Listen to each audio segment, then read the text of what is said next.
तो एक प्यारा सा देवी गीत सुनाने जा रहे हूँ। आप लोग मेरे चैनल को लाइक करें, सब्सक्राइब करें, कमेंट करें। हरियर चुनरिया चटकार हो, सवनवा में नीक लागे मैया। हरियर चुनरिया चटकार हो, सवनवा में नीक लागे मैया। नीक लागे मैया हो, नीक लागे मैया। सवनवा में नीक लागे मैया। हरियर चुनरिया चटकार हो, सवनवा में नीक लागे मैया।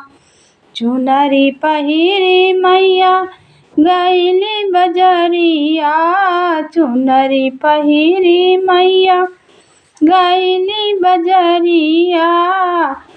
हरी लोग सिंदूरा मिले चटकार हो, सवनवा में नीक ए मैया।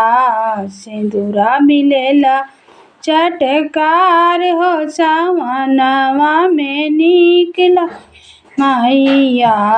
हरियर चुनरिया चटकार हो, सवनवा में नीक लागे मैया। चुनरी पहिरी मैं गईली बजरिया। चुनरी पहिरी मैं गईली बजरिया। बेंदिया मिलेला चटकार हो, सवनवा में नीक लागे मैया। बेंदिया मिलेला चटकदार हो, सवनवा में नीक लागे मैया। हरियर चुनरिया चटकार हो, सवनवा में नीक लागे मैया।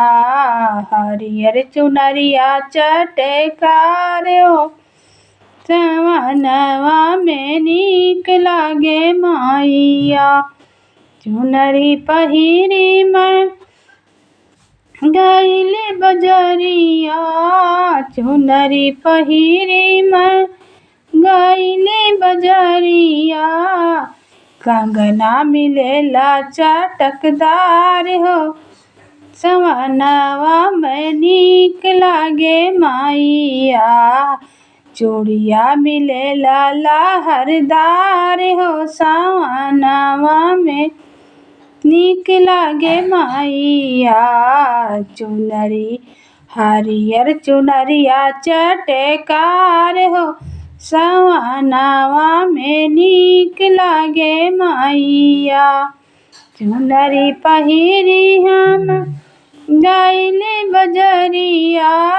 चुनरी पहिरी हम गईली बजरिया।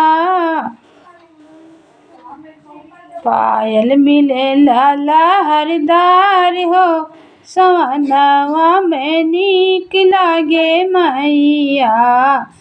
पायल मिलेला घुंघरूदार हो, सवनवा में नीक लागे मैया।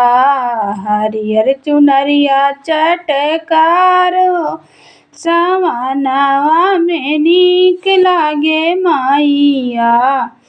हरियर चुनरिया चटकार हो, सवनवा में नीक लागे मैया।